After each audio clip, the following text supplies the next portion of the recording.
Hello and welcome to the end of the course.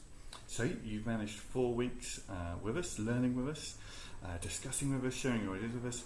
Hopefully you've enjoyed it as much as we have. So this week has been all about taking action. So we've talked about where do good ideas come from, what are the habits of innovators. We talked about solving problems. We talked about generating your own luck. And then this week was all about actually how do you act on that. So there's been lots of good thinking, lots of good discussions that I'm going to try and recap a little bit of at the end now. So firstly, thank you to all those who've actually shared with us what has changed for you. It's really good to see all of you reflecting on kind of who you are, how you have ideas, and what you need to act on. So some of you have been thinking about where maybe you're kind of guilty of doing things in a very particular way. You might be missing out on other options, and you're starting to think about how you can sort of mitigate for that.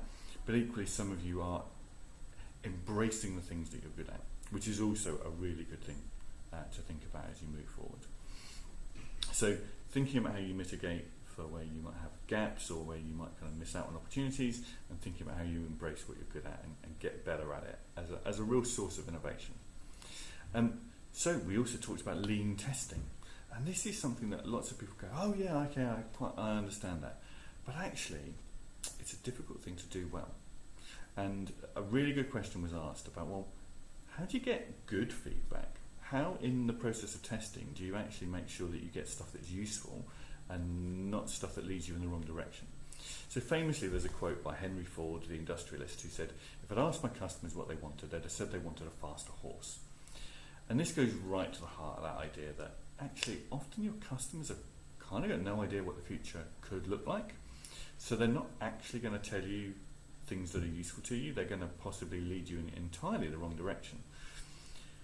And this is really tough to get around, because you need feedback. You need to understand what people kind of want and what people will use. But if they don't understand that, how are they going to answer the question? And I think the best thing that you can do is try and mock up or create a facsimile of what the future could look like, and hand that to people, present that to people, and see how they respond to it. Actually, do they do the thing that you expected them to do? Do they do the thing that they expected themselves to do? Do they do the things that they said they would do? And the answers to any of those things might be no.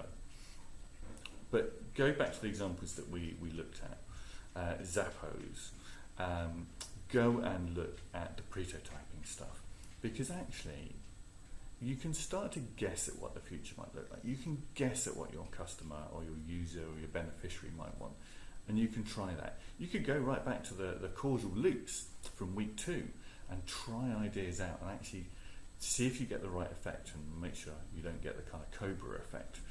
Now, there is another trap here that is worth just warning you about, and that is that you start looking for feedback and you just keep looking for feedback. And there might be a couple of reasons for this. One is that because you haven't had the feedback that you wanted to get, and it might be that that is difficult to find. And equally, you might just decide that you need more validation, and you somehow never quite build up the confidence to take the leap and believe the things that you're being told, and you just keep looking for more evidence. So there's always a point at which you have to go, you know what, I've got as much evidence as I think I'm going to get, and I'm going to have to try this. And that is entrepreneurship. That is innovation. That is embracing failure. That at a certain point you do just have to go, you know what, I think I've got everything I need to get to make this bet, to take this calculation and try it. But it's about good experimental design. If you can be testing the right things in the right ways as early as you can, you won't make too many mistakes. So do go and have a look at the literature. Do go and have a look at lean testing as a bigger concept. Lots of people are using it, lots of people are trying it. But it's not the only method out there, I should stress. So, in virtue of that kind of lean testing process, I really want to quote Martinez, who said that speaking is thinking. Couldn't agree more. Actually, often the best way to work anything out, to articulate any idea, is to try and say it out loud. Because inevitably, the moment you start to try and, actually I haven't understood. No, that's not what I wanted to say. To be honest, I started this very video saying one thing and then went, oh no, that's not going to work, and had to do it all over again. And I've done that a number of times actually. So, actually sometimes just saying it out loud, even in an empty room, let alone to a whole group of people, is just a really good way of articulating that idea the first time and testing whether it even hangs together in your own mind. Thank you to all of those of you who shared your LinkedIn profiles. We've been furiously trying to kind of offer some thoughts and some insight. Lots of people are making a great start. A few people have got more kind of developed profiles on there. But the advice I've given a few people is go and look at people who are sort of 2, 3, maybe 5, maybe 10 years ahead of you down a career path that you want to follow, or you think you want to follow. And just see what they're doing. See how they're articulating themselves.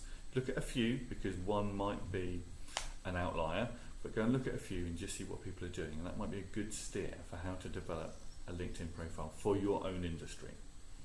But equally, it's not just about what you look like, it's about using a tool like LinkedIn to go find out about other people.